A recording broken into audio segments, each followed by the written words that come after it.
Hi guys, and welcome back. I'm really sorry it's been so long since I did the last video. I've just been up to my eyes in teaching people, and I did a competition. I came back out of retirement and I did a hike and fly competition. I've just been really busy, so I haven't had time to do any more videos. So today I'm doing a little video on one of my customers. One of my students passed his license with us only a few months ago for hill flying, and he's bought a brand new, very nice Parajet Maverick Paramotor. And so today, myself and Richard, we're going to meet up. He's run it in. I'm going to go and meet him over at the training field, and we're going to go through it all, and we're going to do his first day conversion from paragliding to paramotoring. But before we sort of get too deep into that, when I meet him shortly, I'm going to test fly the motor and set it all up, set the harness up, make sure it's all running perfect and it feels good. And then we'll start giving him his first lessons in the conversion. So here we go. Cheers. Okay, so I'm going to drive over to Richard now. It's a perfect day for your first day paramotoring because there's no thermals. It's just a grey sky, so it's not going to be lumpy and bumpy for him if he flies. I mean, I'm going to fly it first anyway. But yeah, for your conversion, well, for paramotoring, I don't believe when they're your first flights, you should be going out when it's thermic. So most paramotor pilots won't go out when it's thermic anyway, to be fair, but especially when you're a beginner. So this sky looks really great today. So let's get in the car and go and meet him. So I'm just driving to meet Richard now, and just to fill you in, I personally prefer to teach people to paraglide before they strap the paramotors on. So when anybody ever calls me up and says, right, I want to come and learn to paramotor with you, personally, I tend to tell them to come and do a paragliding course, learn the basics, learn how to ground handle well, obviously then learn to fly, learn to ridge soar, top land, etc, etc. So you already have a few hours under your belt at flying, and then they get their ticket for paragliding and they're all happy, and they come out with me and we do lots of flying together. And then when they're doing really well, I'll say to them, okay, let's convert you now to power. This is just the way I do it. Again, like I always say, I'm not saying these are the best ways, this is just the way I do it. So Richard, that we're going to meet now, has been flying for a few months. He flew all day yesterday with us, and his launches and his flying and his decision making and his landings are really great. So I said to him yesterday, let's hook up today and we'll start by me testing his equipment, flying it. It's all brand new. Well, the wing's not brand new, he's got a brand new wing on the way, but the motor's brand new, so I'm going to give it a good test flight for him, and then we'll put the motor on his back without it running, and he'll have a run around with it on his back just to get a feel of the difference with that lump on your back, and then we'll go from there. We don't want anything that can come off and go in that prop. It's a must that nothing ever goes near the prop. You don't need to go mad, but yeah. Right, well, they're not going to slide up now. Okay. All right. So your pre-flight checks are very obvious, but you don't want anything strap-wise that could go back through here and touch that prop. It is just a no-no. So obviously you check all your pins, make sure that you're completely happy the cage is pinned in and cannot come undone. You've done that, I watched you do that, that's all good. I'll check the harness and tune that to me. We're fairly the same size, so that ain't going to be far off. Obviously you check all your springs, make sure none of them are moving, which they won't because it's brand new. I'll tell you what I've done with the prop. As I say, I weighed it. Yeah. This blade was 5 grams light. Right. But when I checked the span-wise CFG of both blades, Yeah. they were out. Right. So when I put the prop on the prop balancer, Yeah. the light blade went down because the light blade CFG was further out. Yeah. Yep. Yeah. So I've balanced them by, there is 5 grams, which is 2 washes. I can see what you've on done. the hub. Yeah.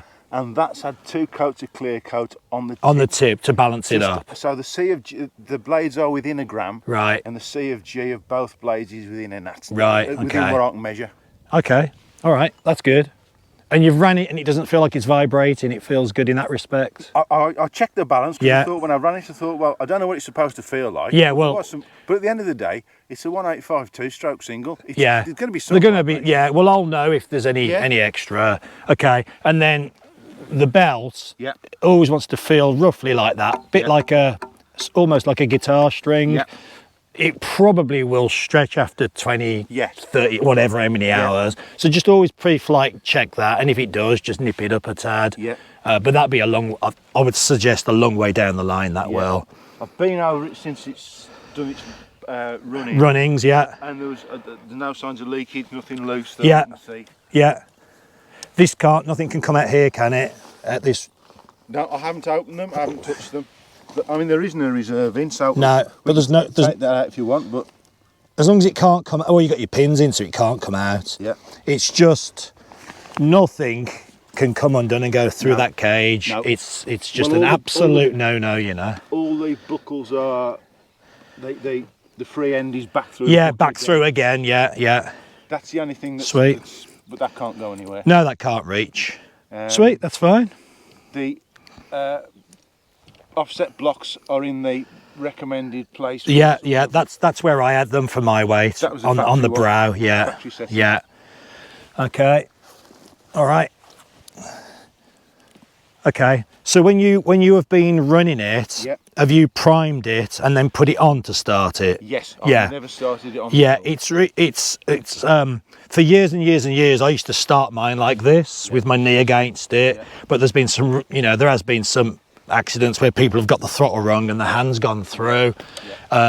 These are really nice because you've got cage all the way around, whereas the odd paramotor, some of them don't have any cage here in the middle, which makes it a little bit more dangerous.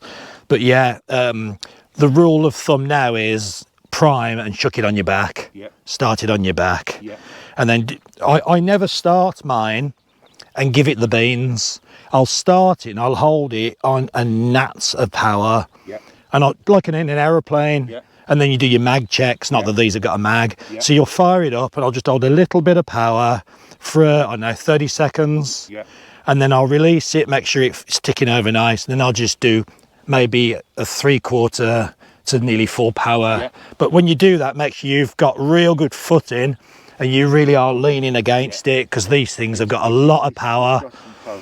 What I've done, it was after it had run in for probably 40 minutes. The tick over was quite high. Yeah. I dropped it a gnats. Yeah. It's probably still a bit high. Why is that loose? Is it just, yeah, they just work They round. will sort of- Yeah, that's fine. Well, your tick over will perhaps slightly change here and there as the engine runs in more. Yeah, I'm not worried about it ticking Yeah, over yeah. a little bit quick. Yeah. Because it ain't going to stop. No. And your kill switch, it's killing nice and quick. Quick, Yeah, instantly, cool. Yeah, all right. And the only other thing I've done that's not factory is add this. Yeah, I've noticed But that. that's not going anywhere. That's the sort of thing I do, just belt and braces things. Yeah. Did you put the blue ones down the throttle thing? Yeah, that's the sort of thing I do, just keep things neat. Yeah, sweet. All right. Let's move all the kit out the way then. So what I'll do, because it's its first flight, I know you've run it in, but still, because it's its first flight, what we'll do is I'll take off and I'll just literally bugger off out the way of everywhere, so I'm not bugging anyone. And I'm just literally going to quarter throttle, just tinker around the sky for 10 minutes, just bedding it in, because it'll be keeping nice and cool with the wind as well. So nothing full throttle. I'm going to just go over here, tinker around, and then I'll come back and come and land.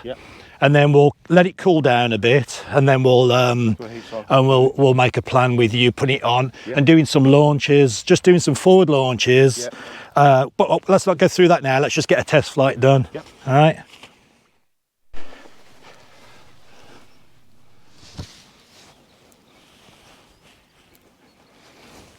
It's really important. I mean, it's really important, obviously, hill flying, but it's really, really important with paramotoring that you know the wing and all your lines are perfection before you pull up and start running.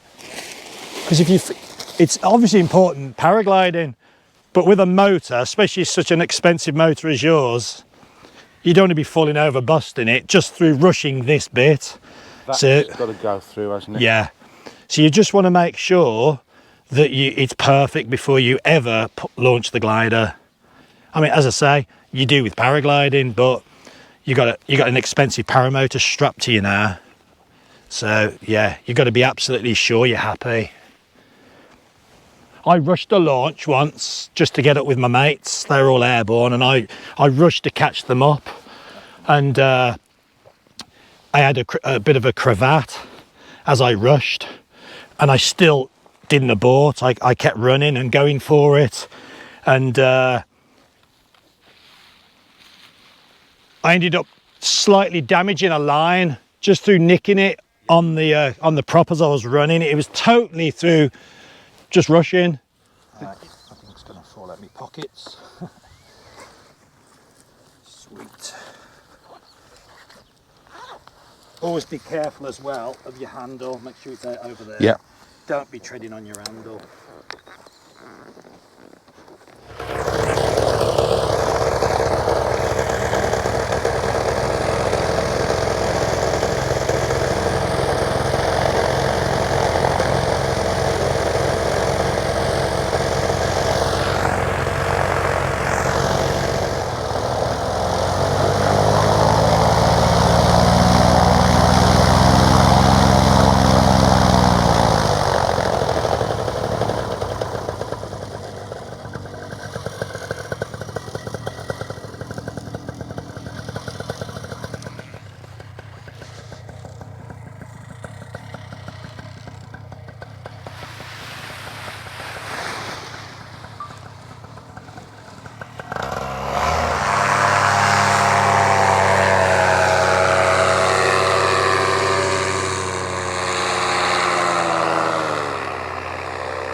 Sorry? I was surprised how quiet it was.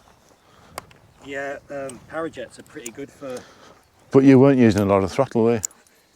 I gunned it to take off. Yeah. To what, 50 foot? Yeah. And then I just eased off. And was the that... whole flight was quarter throttle. So the takeoff, was that flat out?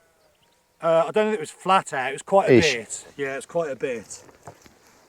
Yeah, so once you've done the launch on this wing, because it's an older wing, once it comes up to there, you've got to turn and get on the power, otherwise it just wants to land. Yeah. You got to give it. So then don't jump, power, don't jump, and you'll be away.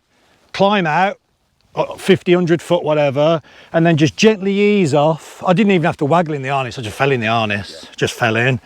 And then just cruise, just go the way I did, just cruise to the valley there, climbing, just get, I don't know, what did I?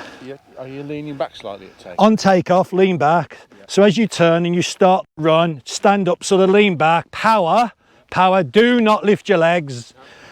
Because if you think you're taking off and you do that and you lift, you could whack it on the ground. Yeah. Do not lift your legs. So it's as you turn, it's squeeze the power on. What a lot of people do is they're nervous, which is understandable, and they just tickle the power. You're asking for trouble. Your nerves are asking for trouble. So as you turn, it's power. Don't just gun it, but come on the power. Lean back, a little bit of pressure, and you'll be away. The rest of it's obvious because you do it. You've been doing it on the hill. Put in a little bit of brake pressure? Just yeah, all the same, all the same. Yeah. And just look for your line. Yeah. And just climb out. Just climb, you know, get yourself 1,000 foot up or whatever. Cruise out to the leading edge of those hills high up. Just go off and have a wander out there because there's no one to upset. And then when you come back, if you come back around the face of Corndon here because there's no sheep to upset, just come on around here and then just kill it high up and glide. Because if you kill it high up, it gives you time to get used to it as a glider. Yeah. It's all, but you must come in with speed. Yeah. Brakes. And then it's all the same. The flight, it's just the launch really. Yeah. It's the launch, and what is on the launch is people lift their legs, Yeah. lean back, squeeze that power on, and climb out. Once you've climbed out to say 100 foot, 50 to 100 foot, you can ease off a little bit of power and just calm yourself down. Don't be climbing out at bloody 45 degrees. Power, power, power, power, power, power, then cruise power. Yeah. There's nothing to it, but what I'd suggest is put it on, strap it on, Yeah. and do some launches because you've got to get used to now of the throttle handle Yeah. with it's because you've got so much going on with your hand, it's sort of a finger on an A riser. There's it's a bit busy. Yeah. So let's get it on, connect and do some launches without it running. Yeah. Let's do that. Okay. There's not a lot of wind again now, but if it comes up, looks good, you're turning and you're running. Okay. You've got to power this wing because it's a little bit old, eh? So it sort of hangs back. Yeah, it feels all right. That's the one, away you go. Power, power, lean back as you're running, power. Squeeze the throttle on. Yeah, that's the one. Yes.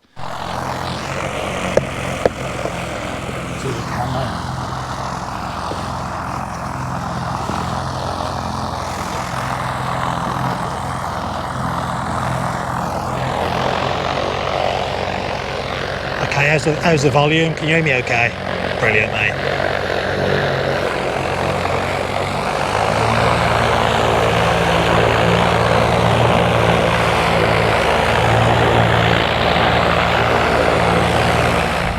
Nice wind now as well, it's constant.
First flight, he's going to be buzzing.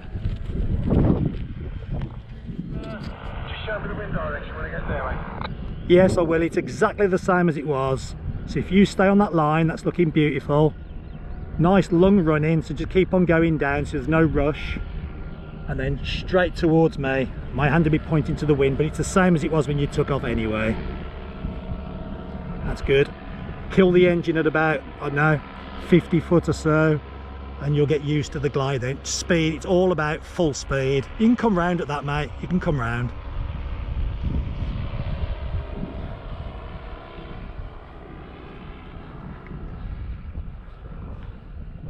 That's good. A little bit of power because you're a little low. That's it, hold it on a bit longer. A bit longer. That's it, just clear the brow of the hill. You bang into wind, bang into wind. Keep coming a bit longer. A bit longer because there's a bit more wind now. Okay, slightly left, it's there, look. You're into wind, kill the engine now and stand up. Stand up. It's all about speed, all about speed.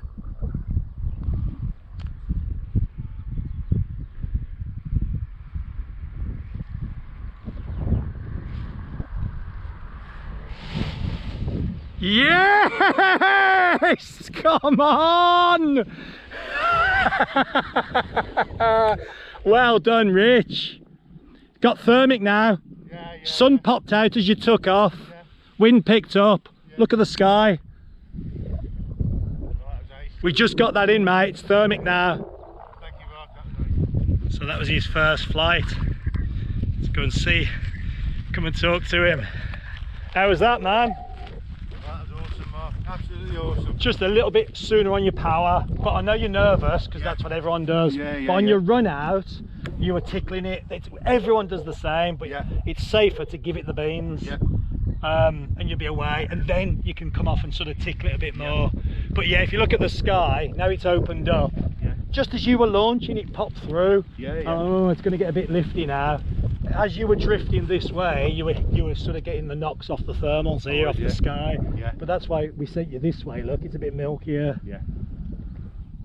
Boom, you're a Paramotor pilot. I know. Thanks, man. Okay, so I'm back at the den after a successful morning with Rich. And I just thought I'd quickly sort of debrief you on Richard's flying career. So he started with us, let's have a look. He started, his first day was the 31st March 21 this year. And he did his 12 days of training with us and passed with flying colours, his hill flying, so he's got a hill rating. But he came to us, he called us and he wanted to start with paramotoring. So we advised him, we perhaps prefer you to start hill flying, get good at all the pitch control and the flying, like I said at the beginning of the movie. And then I'll convert him to power. And as you've been watching, today was the day. So yesterday he flew so well with us on the hill yet again. We've met up today, we've gone through all the pre-flight checks that you need to do. He's run the motor in, I've test flown the glider and the motor. And as you've just seen, he's just done his first perfect flight. So I've now started to log his power rating flights. So it's just a conversion now. So he already has his paragliding ticket, as it were. He's a club pilot with the BHPA. So now I'm going to convert him to power. So he's done his first day today. We'll do a few more days until he's really got it nailed and he's super confident. And he's done. And then we'll send off his exam when he does his exam, because there is a small exam to do at the end of the flying, which is very simple. And he'll be a paramotor pilot as well as a paraglider pilot. So he's got the best of both worlds. He can fly on the hills and he can also fly with his engine. So good on you, Rich. Well done, mate. And I'll see you next week. And thanks all. And once again, thanks so much for all the subscribers. They're just growing and growing. I never expect it to go like it has. So thanks, guys. And I will do another video on thermaling and cross-country flying as soon as I can. Cheers.